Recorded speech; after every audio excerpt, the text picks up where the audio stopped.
Welcome back.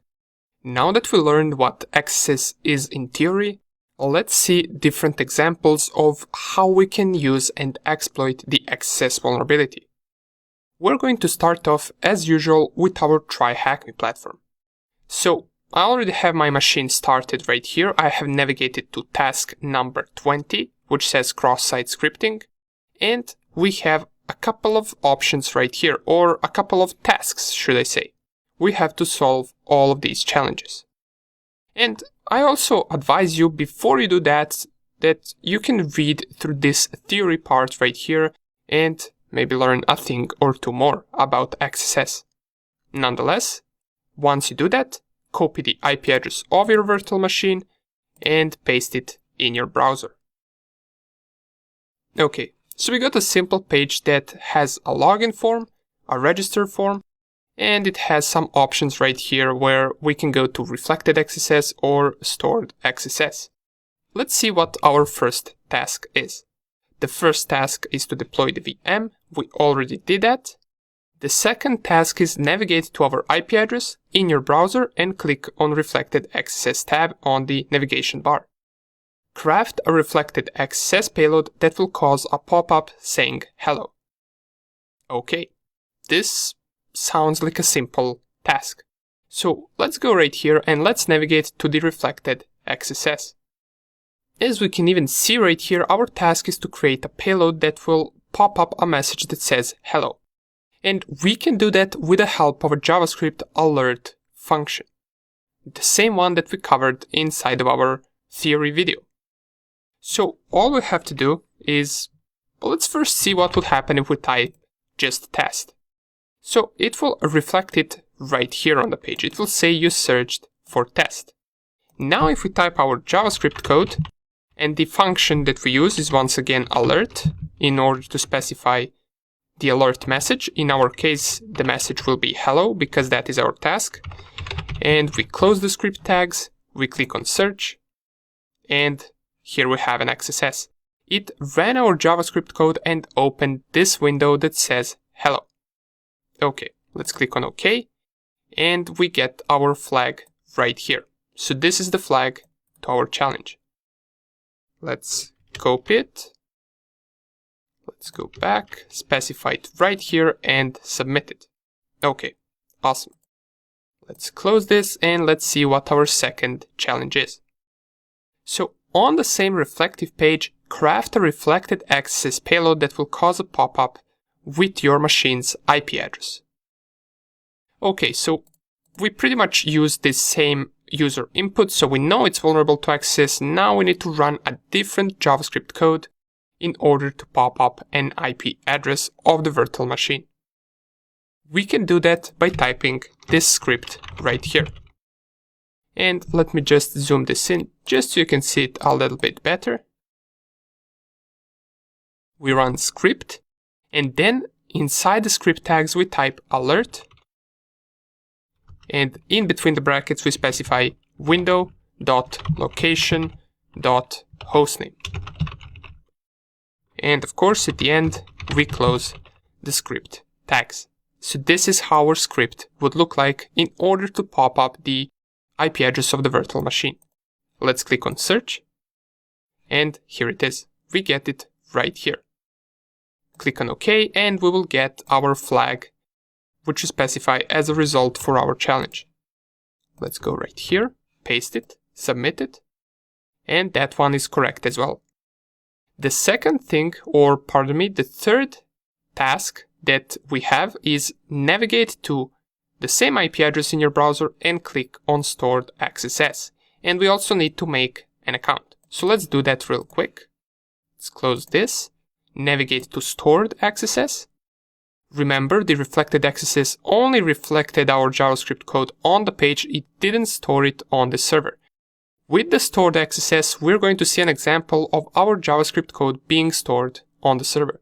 But before we do that, let's register as a user. We type test, and as a password we can use test1234. Let's register. And we are currently signed in as test user. Now we could have maybe used an XSS on this part right here as a username because it does get reflected on this page, but this is not a part of the task. That is something that you can try after we finish this video. For now on, we want to navigate to stored XSS, and it appears that we have a simple comments application. If we type hello right here, post a comment, here is our username, and we said hello in the chat or in the comments. Now let's see what our first task is. We want to add a comment and see if we can insert some of our own HTML. So we're already comfortable with HTML and HTML injection, so this is already something that we know. We can try to type open header tags, test, and close header tags. And here it is. We also have the HTML injection, and the answer for this question is this HTML T4GS. Let's specify it as the answer right here. And let's move on to the last two challenges in this video.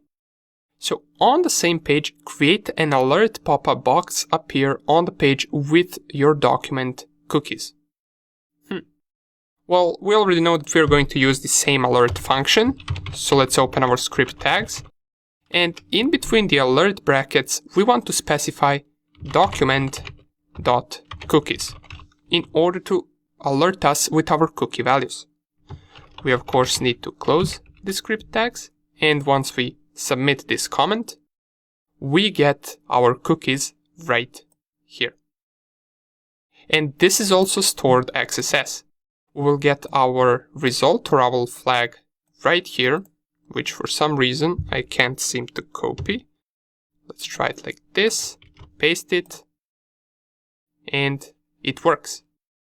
Now, if I refresh this page, you will notice that due to this being a stored XSS, this will pop up every time I refresh the page. And not only every time I refresh the page, but every time someone else visits this exact same page, they will get a pop-up with their cookie value. And that is because this is a stored XSS. A stored XSS gets stored on the server, and this value right here of our HTML injection and our value of our JavaScript injection or XSS vulnerability is also getting stored on the server and loaded every time someone opens this page. And that is the difference between the reflected XSS and stored XSS. This one we can say it's a little bit more dangerous because it's getting stored on the server.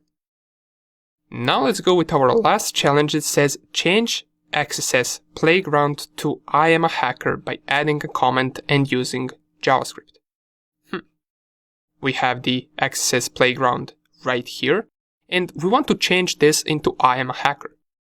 This can be a little bit tricky. We want to find the ID of XSS playground and we want to change it to I am a hacker. We can find the ID by going to inspect element. Then we want to navigate to this part right here, and it's in the navigation bar. Lower that, open our div tags, open our A tags for the XSS playground. Right here we should be able to find the ID of the XSS playground, and it's right here in this line. The ID equals thm-title. So that is our ID. Now I want to call it with our JavaScript injection. So let's go down here, open our script tags. Let's type document dot, and we're going to use query selector. And in between the brackets, we specify the ID of our XSS playground, since that is what we want to change. We need to specify it in between the single quotes, then we add a hash, and then the ID name, which is thm-title. So we change it like this, then we add dot, and then text content equals, and now we specify what we want to change it to. For our challenge, we must change it to I am a hacker. And at the end, we close the script tags. So this is our payload. If we specified everything correctly, it should change this XSS playground into I am a hacker. Let's click on comment. We get loaded with these values, And for some reason, oh never mind, it worked, we managed to change it, and now it says right here, I'm a hacker, and we successfully completed the challenge. If we take a closer look at this page, we also get this right here, which is our flag. This is a flag that means that we successfully completed this challenge. Let's specify it right here, and let's submit it. Okay, awesome. I do admit this last task was a little bit harder, but we managed to get through it. We used the query selector, and then we selected the ID of the thing that we want to change, and we used the text content in order to write the I am a hacker sentence. Awesome. Nonetheless, we finished with try hack me example of XSS, and we're going to move to XSS examples inside of our BVA virtual machine. See you in the next lecture.